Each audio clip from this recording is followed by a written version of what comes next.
मसालों के किंग के रूप में चर्चित एमडीएच के मालिक महाशय धर्मपाल गुलाटी का आज निधन हो गया। वो आज पंचतत्व में विलीन हो गए। दरअसल कोरोना पॉजिटिव पाए जाने के बाद से उनकी हालत गंभीर बनी हुई थी, जिसके चलते उन्हें अस्पताल में भर्ती करवाया गया। वहीं आज उन्होंने अंतिम सांस ली। आज हम एक ऐसी हस्ती की बात कर रहे हैं जो कम पढ़े लिखे होने के बावजूद एक सफल व्यवसायी बने। ये व्यवसायी कोई और नहीं, एमडीएच मसाले के मालिक धर्मपाल गुलाटी बने। धर्मपाल गुलाटी सिर्फ 5वीं पास है। इन्होंने मसाला व्यवसाय में इतना नाम कमाया कि आज हर कोई इन्हें जानता है। आपने भी अक्सर टीवी पर एमडीएच मसाले के विज्ञापनों में इन्हें देखा होगा। कई लोग इन्हें एमडीएच मसाले वाले दादाजी या महाशय के नाम से भी संबोधित करते हैं। धर्मपाल गुलाटी जमीन से शिखर तक कैसे पहुंचे, आइए जानते हैं। इस बात को तो हम सभी मानते हैं कि हमारे जीवन में शिक्षा का महत्वपूर्ण स्थान है।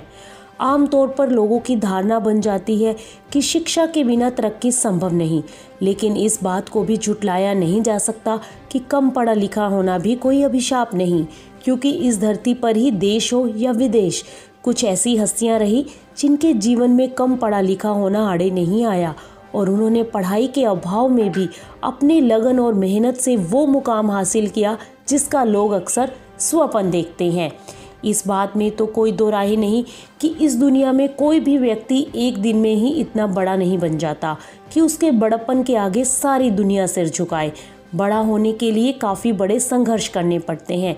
कुछ ऐसा ही संघर्ष भरा जीवन रहा एमडीएच मसाले के सीईओ धर्मपाल गुलाटी का, जिन्होंने अपने जीवन में काफ़ी सारे उतार चढ़ाव देखे, लेकिन कभी ये परिस्थितियों से हारे नहीं। यहाँ तक कि नकारात्मक परिस्थितियों ने उन्हें कभी भी विचलित नहीं किया और उनकी यही सोच थी कि सिर्फ सफलता की राह पर आगे बढ़ते रहें। महाशय जी वो नाम है जिनकी बदौलत आज हिंदुस्तान की आधी से ज़्यादा आबादी के घरों की रसोइयाँ महकती हैं। सभी शादी ब्याहों में इनके ही मसालों से बने भोजन होते हैं, जिन्हें लोग उंगलियां चाट चाट कर खाते हैं। बता दें, धर्मपाल गुलाटी जी का जन्म सियालकोट पाकिस्तान में 27 मार्च 1923 को एक बेहद सामान्य परिवार में हुआ। उनके पिता का नाम महाशय चुन्नीलाल और माता का नाम चनन देवी था, जिनके नाम पर दिल्ली के जनकपुर इलाके में माता चनन देवी अस्पताल भी बनवाया गया है। बचपन से ही इनको पढ़ने का शौक नहीं था, लेकिन इनके पिताजी की इच्छा थी कि ये खूब पढ़े लिखे, लेकिन दुर्भाग्यवश इनका मन कभी भी पढ़ाई में लगा ही नहीं, जिसकी वजह से किसी तरह से इन्होंने 4वीं तक पढ़ाई की और जब ये 5वीं में गए तो फेल हो गए, जिसके बाद इन्होंने स्कूल जाना ही छोड़ दिया।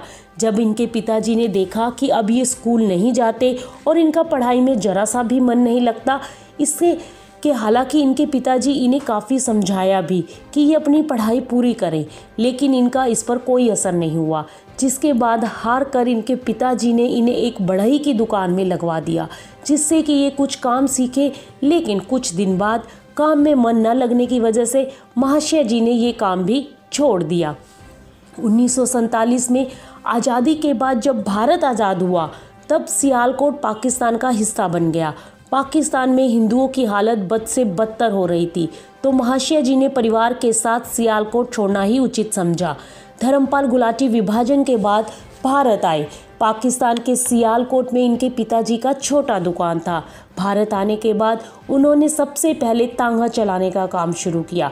धर्मपाल गुलाटी ने फिर छोटा सा मसाला दुकान खोला, जो आगे चलकर 1500 करोड़ रुपए की कंपनी बन गई। दिल्ली के करोल बाग में आकर बसने वाले गुलाटी को लोग प्यार से दादाजी या महाशय जी के नाम से भी जानते हैं। आज भारत में कंपनी की 21 फैक्ट्रियां हैं और 1000 डीलरों को नियमित रूप से मसालों की सप्लाई करती है। धर्मपाल गुलाटी अपने अनुशासित जीवन को कामयाबी का राज मानते हैं। एमडीएच के 60 से ज़्यादा उत्पाद हैं। अपनी कम कीमतों और मजबूत सप्लाई चेन की वजह से आज वो मसाला किंग के नाम से जाने जाते हैं। भारत के बाहर भी इनके प्रोडक्ट्स काफ़ी मशहूर हैं। वहीं एमडीएच मसालों के अलावा महाशय जी काफ़ी बड़े समाज सेवक भी रहे। उन्होंने कई विद्यालय और अस्पताल बनवाए, जो कि लोगों को अपनी सेवा का भरपूर लाभ वो दे रहे हैं। वास्तव में महाशय जी का जीवन काफ़ी प्रेरणादायी रहा। इन्होंने अपनी इस कामयाबी से ये साबित कर दिया कि सिर्फ अच्छी शिक्षा मिलने पर ही इंसान बड़ा आदमी नहीं बन सकता, बल्कि इंसान अपनी ज़िंदगी में चाहे तो क्या कुछ नहीं कर सकता। बस ज़रूरत है दृढ़ निश्चय और ईमानदारी की। Bureau report, market times TV.